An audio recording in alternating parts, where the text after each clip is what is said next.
Bueno, ahí está. Bueno, em, entonces ahora la pregunta 5. ¿Cuáles son las diferencias entre una operación de desbaste y terminación en el mecanizado?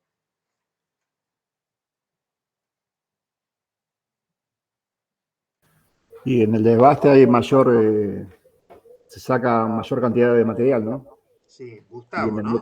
sí, y en el Sí, mecanizado se saca al contrario, ¿no? Es una terminación y se saca muy poquito material, digamos. sí.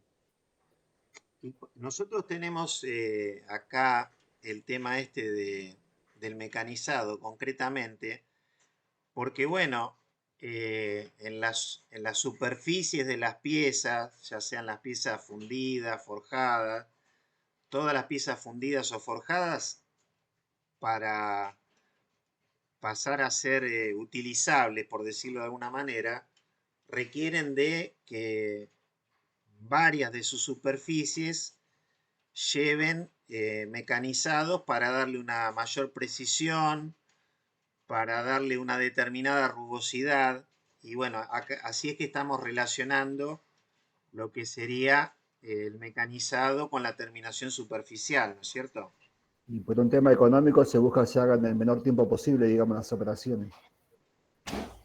Sí, eso más que nada el desbaste, ¿no? En la terminación uno como que es Sí, más sí. cuidadoso y quizás es más de interés concretamente poder asegurar las medidas, poder asegurar la terminación superficial, aunque lógicamente al nivel industrial, en todas las operaciones, cuando uno las desglosa elementalmente, se busca tratar de que el tiempo sea el menor posible de cada una de ellas, ¿no?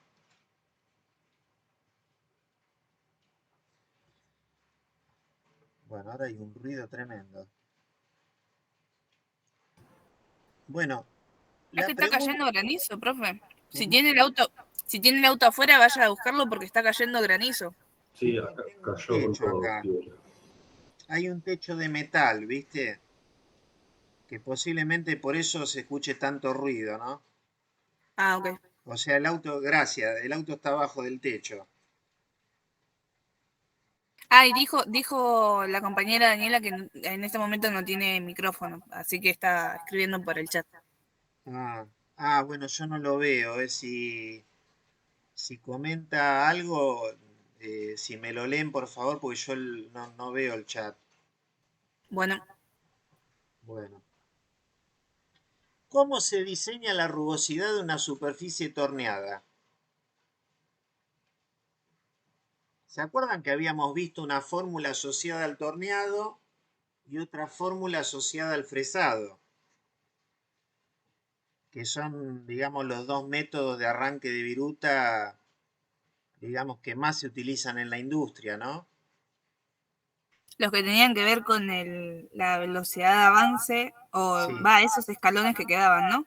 sí. Y la geometría de la pieza que estaba desbastando, no me La, acuerdo cómo se dice. la herramienta de corte. Eso, la herramienta de corte. Claro, y de la geometría de la herramienta de corte, ¿qué particularmente El ángulo del inserto, digamos, era el ángulo o era otra cosa? ¿Se una, acuerda que era una el relación entre... radio? Radio del inserto. Ah, El radio de punta se llama, sí, sí. ¿no? Justo hoy mi idea era llevarles un portainserto completo para mostrarles más en detalle. Bueno, lo tengo ahí en la mochila, lo llevaré la clase próxima. Así que bueno, es como que la rugosidad, como ahí lo dice, se diseña, ¿no? Porque bueno, es un requisito que te aparece en el plano de fabricación y vos a través del mecanizado tenés que lograr lo que te piden en el plano de fabricación. Entonces, vos lo vas a diseñar a través de combinar un determinado filo de la herramienta con un avance y un radio de punta. Y bueno, seguramente que a la primera vez no va a salir y habrá que hacer algún pequeño ajuste, ¿no? Como la variable que tiene mayor peso es el avance, lo que uno va a hacer es trabajar sobre el avance, porque el radio, una vez que elegiste un valor del radio no vas a cambiar otro inserto.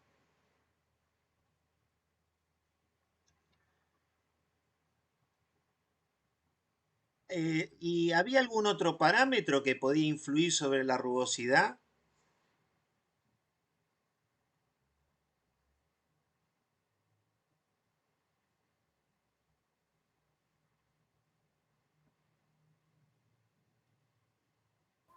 La dirección, la direccionalidad. La direccionalidad en realidad es un aspecto típico de cada proceso, ¿no? Que habíamos visto que, por ejemplo, en el torneado, como que resultan rayas paralelas, porque, bueno, en alguna medida lo que estamos haciendo con el giro del material y el avance de la herramienta, estamos haciendo una espiral de un paso igual al avance, ¿no? O sea, un paso muy chiquito. Y bueno, en cambio, si la herramienta es rotativa, como pasa en el fresado, vos tenés líneas que son circulares, digamos.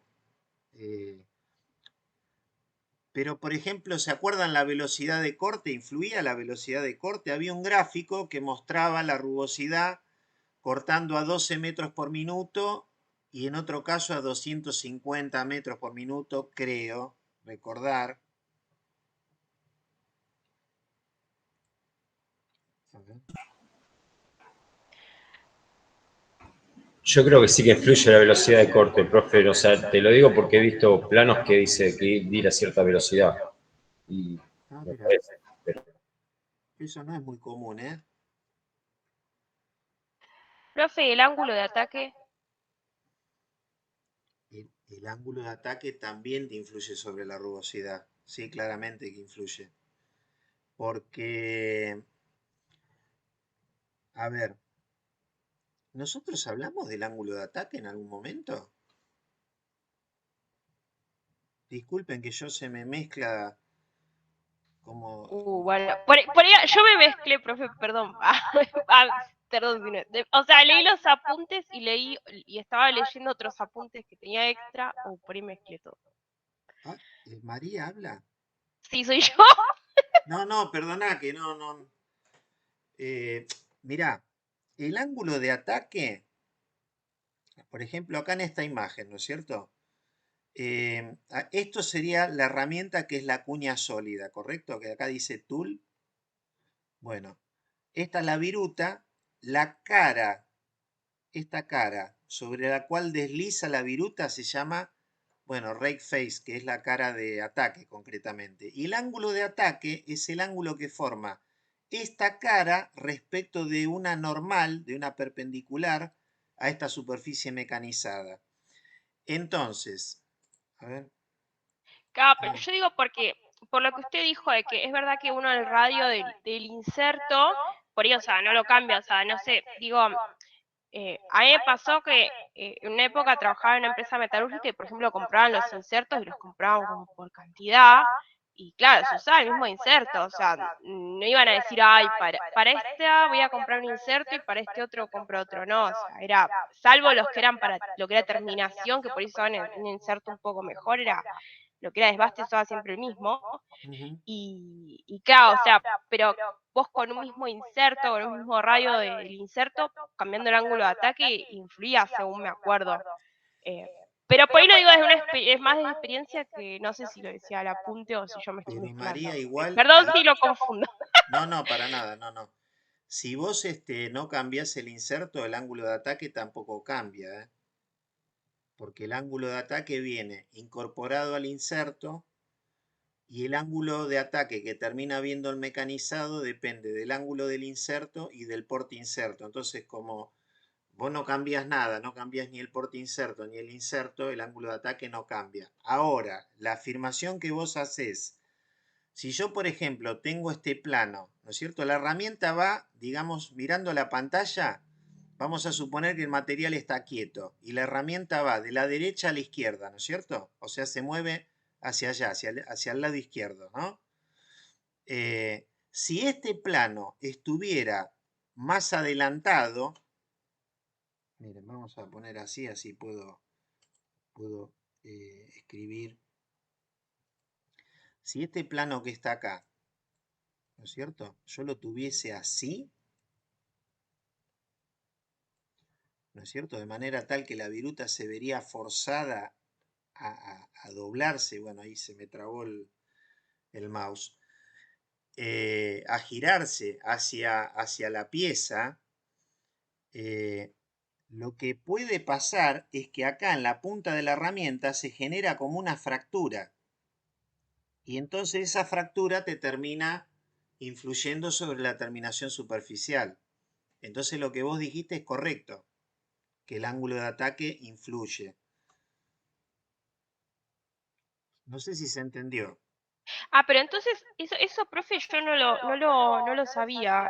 O sea, el ángulo de ataque viene asociado al radio de la herramienta y entonces, o sea, según el radio de la herramienta, el ángulo de ataque está asociado a eso, entonces como que no cambia. O sea, ya viene como... son los dos como que están ligados, digamos. No, yo no quise decir eso. Si se entendió eso, no quise decir eso, ¿no? Yo lo que dije es, vos comprás un Uy, inserto. entendí mal. No, vos comprás un inserto. El inserto viene con un radio de punta y ya viene con un ángulo de ataque.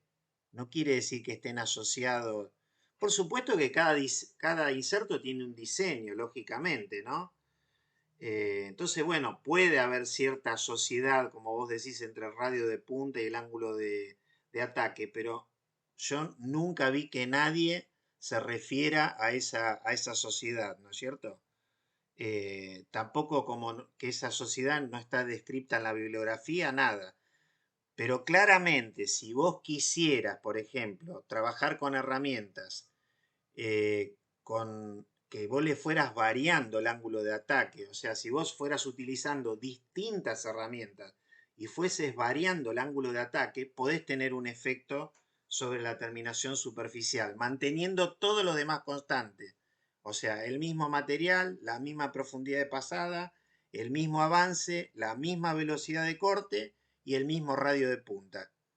Y solamente cambiando el avance, el ángulo de ataque, vas a tener un efecto sobre la rugosidad. Ok, profe, ahí me quedó más claro, gracias. De nada. Bueno, a ver por dónde andábamos.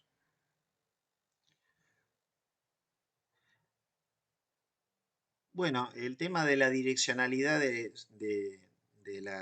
la rugosidad sobre una superficie lo mencionamos.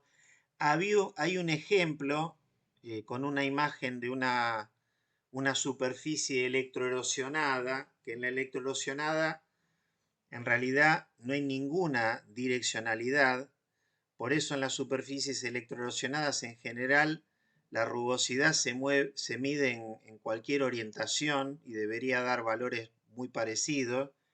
En cambio, en las superficies que tienen una direccionalidad, como son las torneadas o las fresadas, uno va a medir siempre con el palpador cortando en forma perpendicular a esa direccionalidad, ¿no es cierto? Bueno, ¿se acuerdan qué se entiende por integridad superficial? Lo que leí yo, profe, es que había dos. Una era la cuestión de la superficie y otra la microestructura. Sí. Eh, O sea, el acabado, ¿no? ¿Qué tan bueno es el acabado? Y la otra es la parte de la microestructura. y lo que pasa como por debajo de la superficie, bueno, en función de que, por ejemplo, si seguimos con el tema del mecanizado, es como que la herramienta de corte va a producir una alteración subsuperficial. Después vamos a ver con un poco más de profundidad esta cuestión, ahora cuando avancemos con el tema de la clase de hoy. Bueno, podemos diferenciar el desgaste por adherencia, por plugging o arado, deformación y o rotura y efecto de terceros cuerpos.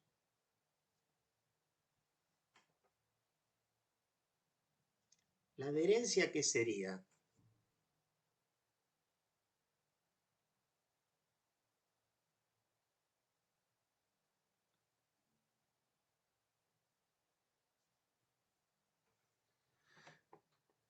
Miren, me voy a adelantar y les voy a mostrar, a ver, les voy a mostrar acá.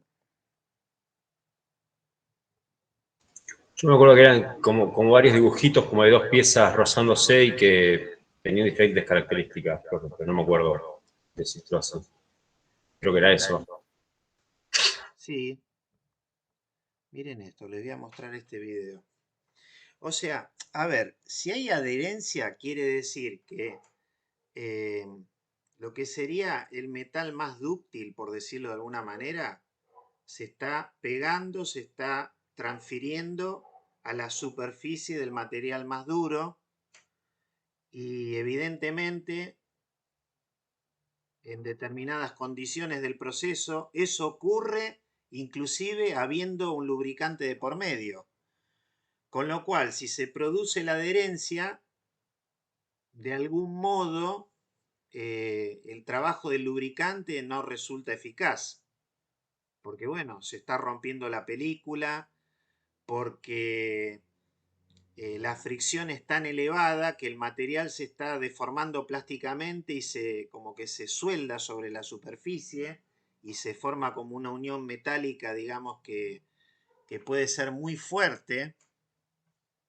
Y bueno, acá a ver, vamos a ver este video. Este video es de una empresa suiza, Balsers, que se dedica a recubrir herramientas de corte. Los recubrimientos, o sea, los recubrimientos se empezaron a aplicar sobre las herramientas de corte alrededor del año 1970. Y básicamente lo que los metalúrgicos buscaban era tratar de proporcionarle a la herramienta una superficie más dura que lo que es el sustrato. Ahora, en los recubrimientos suele haber tanta diferencia de dureza con el sustrato que los recubrimientos tienen que ser sí o sí finos porque si no se delaminan, se desprenden, ¿no? Entonces, bueno, en general están entre 2 a 10 micrómetros de espesor.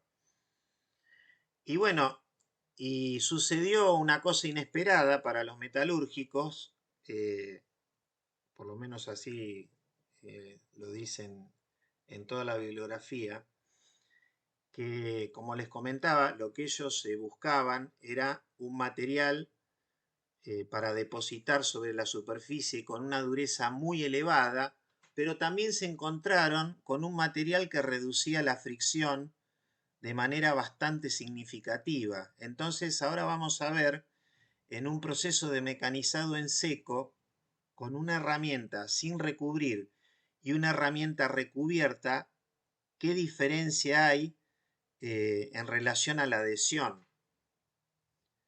Así que acá tenemos una herramienta de acero rápido sin recubrir que está mecanizando un acero, un steel, ¿no? Entonces, bueno, ahí se va formando la viruta. Esta es la herramienta, la coated. Fíjense cómo se formó. Esto se llama filo recrecido. Es todo material que es parte, digamos, de la viruta que se adhiere acá a la punta de la herramienta. Y fíjense la distorsión que produce en todo el proceso de formación de viruta. A uno le da que pensar cómo quedará terminada la superficie mecanizada. Acá en la herramienta recubierta, acá en el extremo se ve un pequeño filo recrecido. Acá, no sé si ven donde estoy marcando. Ahí se desprendió, no sé si lo notaron. Fíjense que se forma acá en la punta exactamente y ahí se termina de desprender. ¿Lo vieron?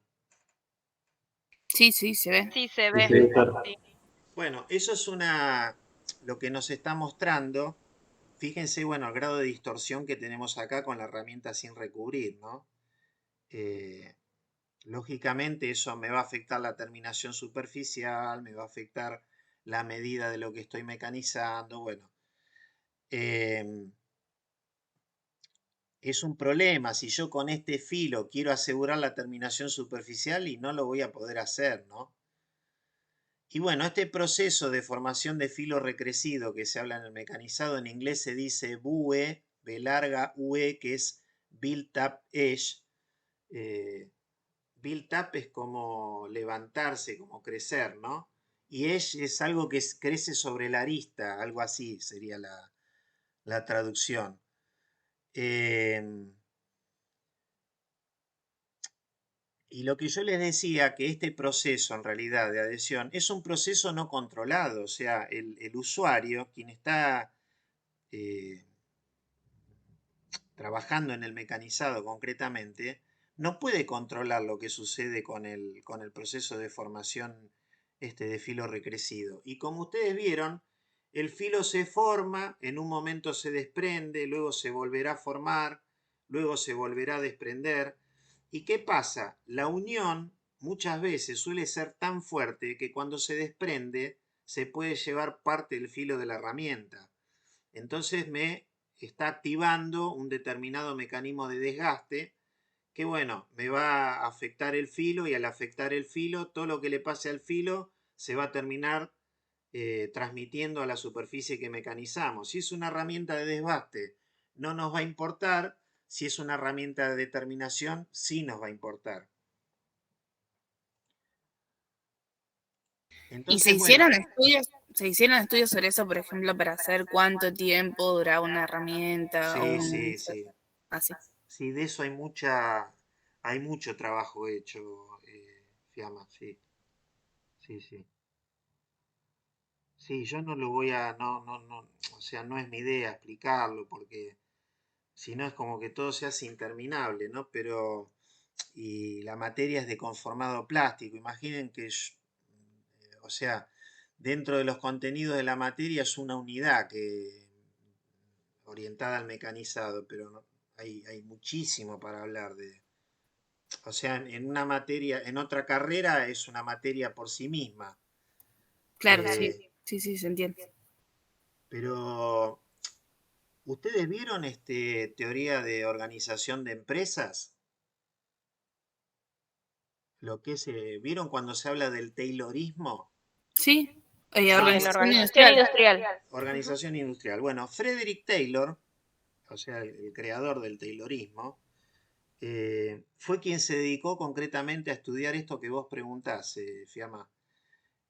Porque este hombre trabajaba en una empresa estadounidense que era una siderurgia, y por esos años, estoy hablando del año 1900, por esos años las empresas tendían a hacer todo hacia el interior de la empresa. Entonces, era una acería que fabricaba material que después mecanizaban dentro de la misma empresa y entregaban piezas terminadas. Con lo cual, él también lo que hizo fue fabricar aceros, con los cuales fabricar las herramientas de corte, ver cómo rendían. Y en todo ese proceso de trabajo que le llevó, si mal no recuerdo, no les quiero mentir, pero no sé si fueron entre 10 a 20 años de trabajo, él llegó al desarrollo de lo que se conoce como el acero rápido, ¿no? Que yo en algún momento hoy lo mencioné, el acero rápido. El acero rápido es un material, un acero de diseño para fabricar herramientas de corte. Un material que, si bien salió, digamos, a la luz de la industria en el año 1905, y que ha pasado mucha agua abajo del puente, porque estamos en el 2022, ¿no? O sea, pasaron casi 130 años. Una proporción muy grande de las herramientas de corte en la actualidad, el 50% aproximadamente, se siguen fabricando de acero rápido. O sea que sigue siendo un material muy influyente en la producción mundial. Y después, si una cosa re loca que a mí siempre me gusta destacar, y que pasó infinidad de veces en la historia, digamos, de lo que es la fabricación, eh, que el material, el acero rápido que diseñó Taylor, que era, que él lo llamó acero de alta velocidad 1841, tenía 18% de tungsteno, 4% de carbono, 1% de vanadio. Son todos elementos que, combinados con el carbono, que suelen estar en esos aceros en el orden del 1%, son formadores de carburo y tienen la particularidad de mover, digamos, o de subir la temperatura de revenido, con lo cual podés mecanizar a mayor velocidad. Por eso él le llamó acero de alta velocidad. Acero para mecanizar a alta velocidad sería. Bueno, tan bueno fue el diseño de ese material que hoy día se sigue fabricando. Si no se fabrica en tanta proporción es porque los aceros al tungsteno son más caros respecto de otra serie de acero rápido que son los aceros al molibdeno, que suelen costar un 30% menos. Entonces como que las siderúrgicas se han enfocado en fabricar lo que son los aceros de la serie T, perdón, de la serie M al molibdeno. Hay dos series de aceros rápidos, los al molibdeno, la serie M, y después están los que son al tungsteno, la serie T. Los que trabajó Taylor son de la serie T. El de él concretamente se llama IC-T1. Bueno, me fui por las ramas un poco.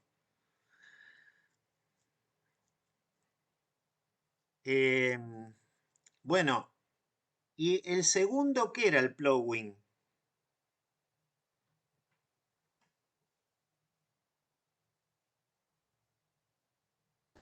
¿No eran las rayas que quedaban en el material más blando? Sí, sí, sí. Y eran rayas que, ¿qué particularidad tenían en el perímetro las rayas?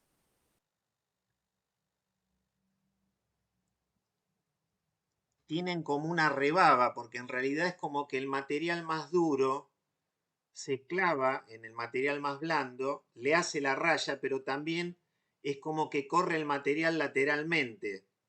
Y eso genera toda una rebaba en el perímetro de la raya, ¿no? Después habla, fíjense que el tema de deformación y o rotura está enfocado en los picos. O sea, si yo, por ejemplo, tengo picos de rugosidad en un material blando, se van a deformar plásticamente. Ahora, si tengo picos en un material duro, se van a desprender. Y al desprenderse van a quedar inmersos ahí entre medio de los dos metales y se va a generar el efecto de tercer cuerpo. ¿No es cierto? O sea, va a haber un cuerpo ahí entre los dos metales dando vuelta que, bueno, me va a generar rayas, fracturas y, bueno, eso va a ir impulsando distintos mecanismos de desgaste.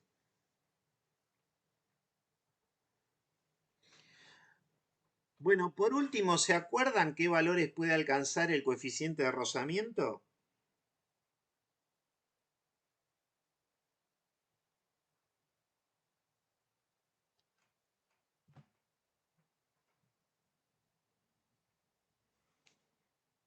Eso era lo que usted nos había contado, que habían hecho un montón de papers, pero después lo de las simulaciones se utilizaban otros coeficientes porque daban, para que dé justo como en la realidad. Sí, eso era en mecanizado concretamente. O sea, en mecanizado, cuando vos haces pruebas de laboratorio, los coeficientes de fricción te dan valores en general arriba de 0,7. Pero ¿qué pasa? Según nosotros vimos en el criterio de fluencia de von Mises, el material como que empieza a ceder cuando la relación entre la tensión tangencial y las tensiones normales es 0,577.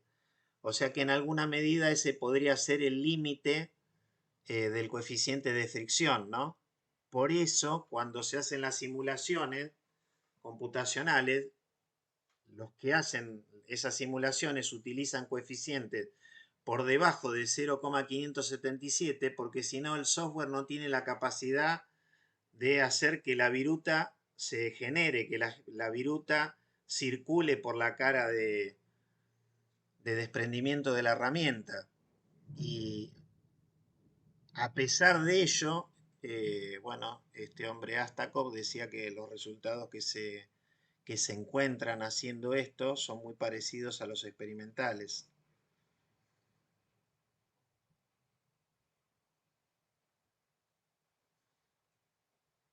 ¿Correcto?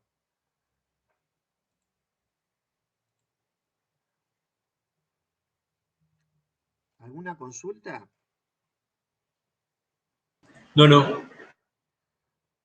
Bueno, ahora saben que voy a cortar este.